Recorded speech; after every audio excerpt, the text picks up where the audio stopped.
Hey everyone! Today on the plastic canvas we're unboxing the Faceless from Alter Ego Games.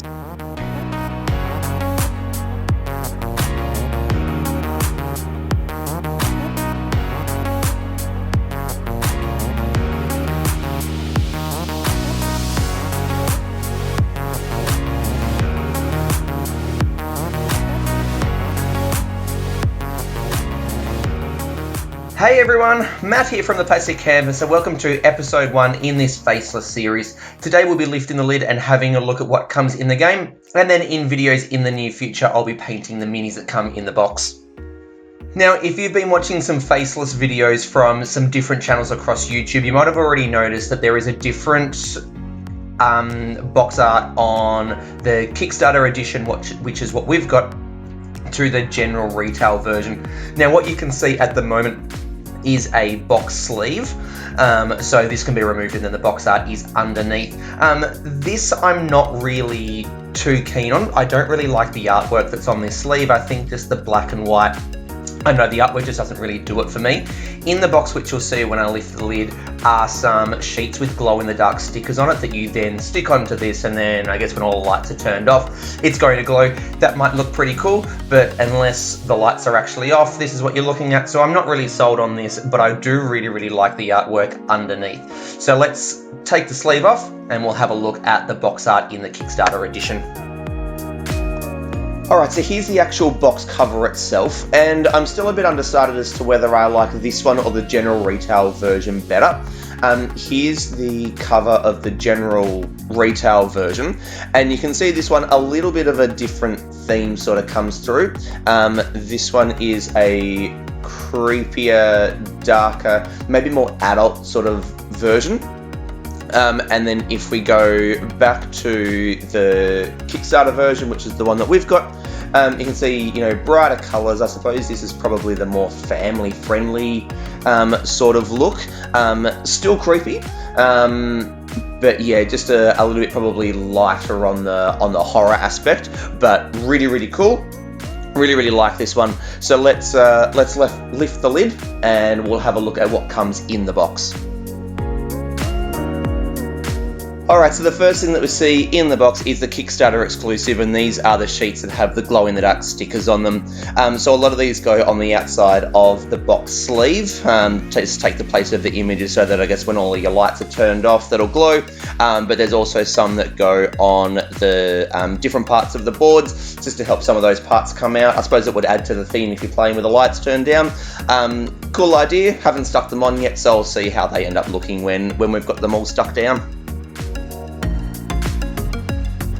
Alright, so back to the box, and we can see the part of the board where most of the movement of the characters takes place. So this is double-sided, and it sits on top of the main part of the board itself. You can see it's got those curvy edges so that your pieces can sort of slot into them as they move around. And here are the tokens. Now, some of these are from the Kickstarter, so like the mouths and the eyes and ones like that. So not all of these come with the general retail version. But yeah, bit of a mix there. Alright, so the next thing is the sand timer. I'm not sure how this works. The rulebook recommends this after about 12 plays, I think, so I guess it limits the amount of time you can take your turns. But yeah, just a typical sand timer. And here's the deck of cards that comes in the game. As you can see, there are quite a few of them. These are really good quality, and the artwork is awesome on them. I love the artwork all the way through this game. You can see really good colours, still got that creepy vibe coming through. And yeah, one looks like there's one for each of the characters. There's also ones for the bad guys, different things going on there. They have symbols, so I guess these help dictate how you move around, things like that. But yeah, these are really good quality, great artwork, as you can see there. Other things are referred to, so yeah, good size deck. Alright, so here's the main part of the board itself. Now this is, in terms of just artwork, it's double-sided, so you can see the purple side there, looks pretty cool. And then as we just flip back over, Here's the playing side. Now that ring in the middle there with that purple edging, that's where that other part of the board goes. It has the edges to it. But yeah, really good size, lots of bright colors. It looks like it's pretty obvious where everything goes. So yeah, cool looking board. And now we've got our rulebook. Seems pretty typical. I haven't had much of a look through. It does seem to have lots of pictures, and then it's got some scenarios at the back, which is pretty cool. I didn't realise that there were actual scenarios with the game. But yeah, looks to explain things pretty well. So yeah, standard rulebook. Okay, next thing here is just a little bit of a diagram on how the magnets sit within the base. You'll see the magnets and the compass that come with the game in a little bit. But this here it's got a composition book. It looks to be a bit of a diary. I'm figuring there's probably some spoilers in this one. So I don't read this, just a quick little flick through. Yeah, I'm sure there's some story elements in here. It looks good, it's well laid out. But yeah, won't find anything out about that until we get into the game. Now here we've got some metal counters. These are really, really cool. I'm guessing these are the memory things that go around the board. I can't remember how these are used for off a video that I have watched, but yeah, these are cool being metal instead of plastic, so I really do like that. Here's the magnets that come with the game. There's 4 of them. As you can see, I just pulled them apart here, so these are what slot into the base to make the magnet follow it around.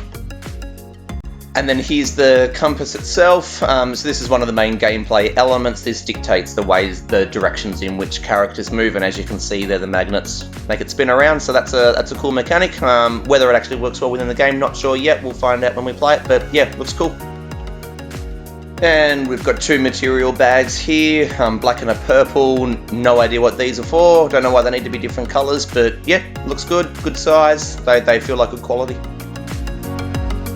Alright, there's a custom dice here. I did see mention of this in the rulebook. I can't remember what it's called, but it is recommended to use after a certain number of plays, so it obviously does some sort of variant.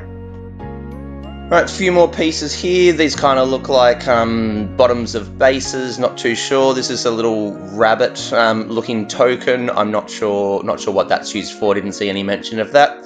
And then here we've got the sort of rims that go on the bases, I suppose, so you can refer to the colours and that. Yeah, there's just the blue one going on the base. That's just pretty typical. And yeah, there's a few of them. Okay, so these servants here that I'm just tipping out of the bag, they're listed in the rulebook as servants, but they also come under an expansion heading. So I'm not sure if these come in just the general retail version or if these were a Kickstarter thing. But yeah, these are recommended after about 8 plays or something like that, at least a number of plays. So yeah, there's a few of them.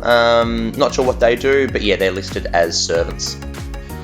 And here's the part of the game that I've been looking forward to the most, the minis. Now these are what I'm going to be painting in videos in the very near future. Really interesting with these because they do have that double side to them, so one side's good and the other side's evil. So in terms of painting, that's going to be a little bit of a challenge, just getting that seamless sort of blend from one side to the other, not having it too jarring, but looking forward to painting them. So if you'd be interested in seeing how I paint these, please do hit the like and subscribe button. Just keep up to date with these videos as they come out. And also, if you haven't been past the Facebook, Twitter and Instagram accounts that I've set up for this channel, please do stop by and just, hit the follow button on them, because I do post images regularly of what I'm painting, so you'll be able to see these being painted along the way. But yeah, so those are the last couple of components, so I really hope you've enjoyed watching. And with all that, this is Matt from the Plastic Canvas signing out. Happy gaming and happy painting, everyone. Cheers.